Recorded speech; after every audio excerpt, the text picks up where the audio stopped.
History's strange, it's alien, and it won't give us what we would like to have. In late 1775, the Continental Army launched an ambitious campaign to secure the North. The objective was to capture Quebec and bring it into the fold as a 14th American colony. But by the start of 1776, that ambition had turned into a desperate struggle for survival.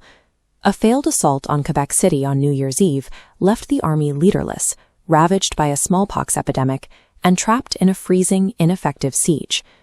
While these northern troops were starving in the snow, a different kind of defense was being prepared in the blistering feet of the South. Near Charleston, South Carolina, colonial forces were frantically stacking palmetto logs to build a makeshift fort, waiting for a British fleet that was already on the horizon.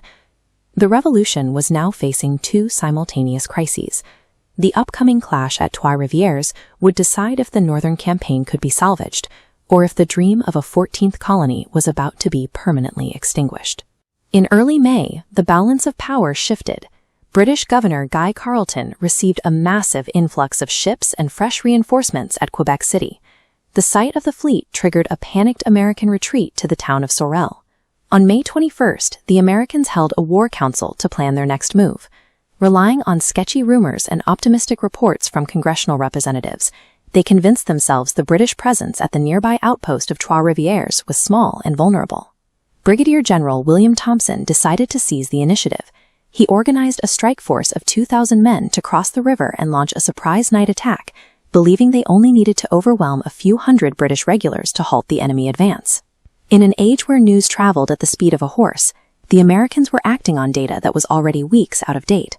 They were marching toward a garrison that was far larger and better prepared than they imagined. On the night of June 7th, Thompson's men successfully crossed the St. Lawrence. However, a local militia captain spotted the landing and immediately alerted British Brigadier General Simon Fraser. The element of surprise was gone before the first American soldier stepped onto the road. Unaware they had been compromised and struggling with the unfamiliar terrain, the Americans enlisted a local farmer named Antoine Gautier to lead them to the British camp. Whether out of confusion or loyalty to the crown, Gautier avoided the road.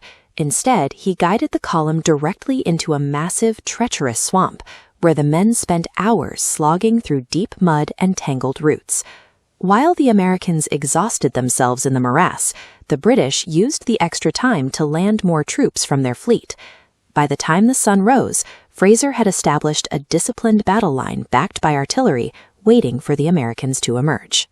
The battle demonstrated how a single person's knowledge of the local environment could be weaponized. By the time the Americans found the tree line, their physical strength and their tactical plan had already been neutralized. The disorganized Americans finally broke out of the swamp, only to find themselves staring down Fraser's prepared formations. Instead of a sleeping outpost, they faced over 3,000 well-rested British regulars. The British warships in the river, including the HMS Martin, added a second layer to the trap. They began firing grape shot into the clearing, pinning the Americans between the infantry on the road and the ships on the water. The American offensive disintegrated instantly. Under pressure of a coordinated crossfire, the Continental regiments broke ranks and fled back into the woods, seeking any cover they could find. Colonel Anthony Wayne managed to gather roughly 800 men to form a desperate rear guard. They launched a counterattack to hold the British line in place, providing the only window of time for the rest of the scattered army to begin a retreat. By the time the Americans cleared the woods, the terrain and the timing had made a victory impossible. Caught in a corridor between an established infantry line and naval artillery, an exhausted force simply had no path to move forward. As the Americans fled upriver, their only escape route was a single bridge over the Rivière du Loup. If the British held that crossing, the entire American force would be trapped against the water. A British detachment had already secured the bridge, but when Governor Carleton arrived on the scene, he issued an unexpected order. He commanded his troops to pull back, intentionally leaving the bridge open for the retreating Americans. Carleton's motives remain a subject of debate. He may have wanted to avoid the logistical burden of housing and feeding thousands of prisoners, or he believed that letting these broken, diseased men return home would do more to demoralize the rebellion than a mass capture. Regardless of his intent, the toll was lopsided. The British lost fewer than 20 men. The Americans suffered dozens of deaths and saw 236 men taken prisoner, including General Thompson and much of his staff. This decision effectively cleared the province. By allowing the Americans to flee rather than forcing a final stand, Carleton removed the threat to Quebec without committing his own forces to a long siege or a massive prisoner operation. In the aftermath, the local Ursuline convent treated the wounded from both sides.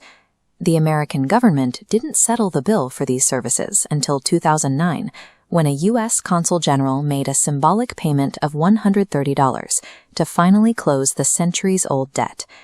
But in June 1776, the loss was total. The battered Americans burned their remaining forts and boats, abandoning the Canadian campaign forever. Yet just weeks later, the tide turned in the south. At Sullivan's Island, the British fleet attempted to destroy the unfinished American fort with naval artillery. But instead of shattering the walls, the spongy, fibrous palmetto logs simply absorbed the iron cannonballs, allowing the fort to remain standing under heavy fire. These were the two conflicting reports reaching Philadelphia that summer. In the north, a complete retreat. In the south, an unexpected stand. It was in this atmosphere of extreme uncertainty that the Continental Congress finally gathered to sign the Declaration of Independence. Check out more stories from history at davedoeshistory.org.